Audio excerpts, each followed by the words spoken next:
ಯುಗಾದಿ ಹಬ್ಬದ ವ್ಲಾಗೆ ಕಂಟಿನ್ಯೂ ಆಗಿದೆ. ದೇವಸ್ಥಾನಕ್ಕೆ ಹೋಗಿ ನಮಸ್ಕಾರ ಮಾಡಿಕೊಂಡು ಅಲ್ಲಿಂದ ಬಂದು ಮನೆಯಲ್ಲಿ ಇದು ಬೆಲ್ಲದ ಆರತಿ ಕೊಡೋಣ ದೇವ್ರಿಗೆ ಅಂತ ಅಂದ್ಬಿಟ್ಟು ರೆಡಿ ಮಾಡ್ಕೊತಾ ಇದ್ದೀನಿ. ಇವಾಗ ದೇವ್ರು ಬರ್ತಾ ಇದೆ, ಅಂದರೆ ಕಾವಲಿಗೆ ಹೋಗಿತ್ತು ಕೆರೆಗೆ, ಅಲ್ಲಿಂದ ದೇವ್ರನ್ನೆಲ್ಲ ತೊಳ್ಕೊಂಡು ಬರ್ತಾರೆ. ಅಷ್ಟರಲ್ಲಿ ರೋಡ್ಗೆಲ್ಲ ನೀರು ಹಾಕಬೇಕು, ಯಾಕಂದರೆ ಮೆರವಣಿಗೆ ಬರ್ತಾ ಇರುತ್ತಲ್ವ, ಅವ್ರ ಕಾಲೆಲ್ಲ ಸುಡ್ತಾ ಇರುತ್ತೆ ಅಂದ್ಬಿಟ್ಟು ದೇವ್ರನ್ನ ಸುಸ್ವಾಗತ ಕೋರೋ ಅಂಥದ್ದು. ಇವಾಗ ಬೆಲ್ಲದ ಆರತಿ ಎಲ್ಲ ಇಟ್ಕೊಂಡು ರೆಡಿ ಮಾಡಿದೆ. ಅಷ್ಟರಲ್ಲಿ ದೇವ್ರು ಬಂತು. ಇಲ್ಲಿ ವಿಶೇಷತೆ ಏನು ಅಂದರೆ ಯುಗಾದಿ ಹಬ್ಬದ ಸ್ಪೆಷಲ್ಲು ಮೆಟ್ಲುಗಳು, ದೇವಸ್ಥಾನದ ಮೆಟ್ಲಿಗೆಲ್ಲ ಅರ್ಸ್ಕೊಂಡಿರೋರು ಕಾಯಿ ಇಟ್ಟು ಆ ಕಾಯಿನ ನಾವು ಪುರೋಹಿತರಾದವರು ಹೊಡಿಬೇಕು. ನಂತರದಲ್ಲಿ ಬಾಯಿ ಬೀಗ ಹಾಕ್ಸ್ಕೊಂಡಿರ್ತಾರೆ, ಅವ್ರ ಅರ್ಕೆಗಳನ್ನ ಕಟ್ಸ್ಕೊಂಡಿರಂಗೆ. ಫುಲ್ ವಿಡಿಯೋ ನೋಡಿ, ಮಿಸ್ ಮಾಡಿದೆ, ನಿಮಗೆ ಗೊತ್ತಾಗತ್ತೆ.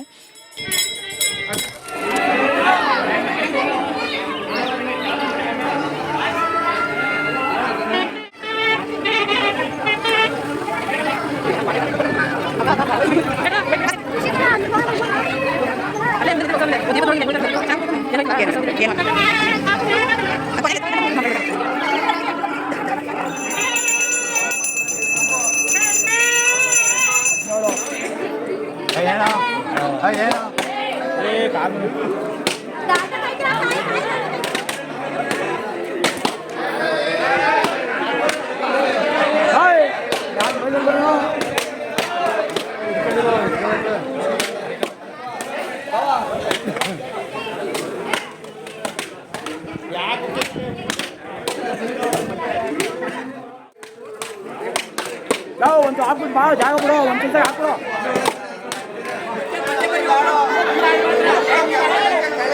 ಇವಾಗ ಎಲ್ಲ ಮುಗಿಸ್ಕೊಂಡು 2:30 ಆಯಿತು. ಅಷ್ಟರಲ್ಲಿ ನೀರು ಮಜ್ಜಿಗೆ ಹಾಗೆ ಕರ್ಬೂಜನದ ಜ್ಯೂಸು, ಹೆಸರು ಬೇಳೆ ಅಂದ್ಕೊಂಡು ಊಟ ಎಲ್ಲ ಮುಗಿಸಿ ಸ್ವಲ್ಪ ಟೈಮ್ ಪಾಸ್ಗೋಸ್ಕರ ಯುಗಾದಿ ಸ್ಪೆಷಲ್ ಕಾರ್ಡ್ಸ್ನ ಆಡಿ ಅಲ್ಲಿಂದ ನಾನು ದೇವಸ್ಥಾನದ ಮೇಲಕ್ಕೆ ಬಂದು, ಯಾಕಂದರೆ ನೆಟ್ವರ್ಕ್ ಸಿಗಲ್ಲ ಮನೆ ಒಳಗೆ, ವೀಡಿಯೋ ಎಲ್ಲ ಎಡಿಟ್ ಮಾಡಬೇಕಾಗಿತ್ತು. ಬಂದು ಈ ರೀತಿ ನನ್ನ ದಿನವನ್ನು ಕಳೆದೆ.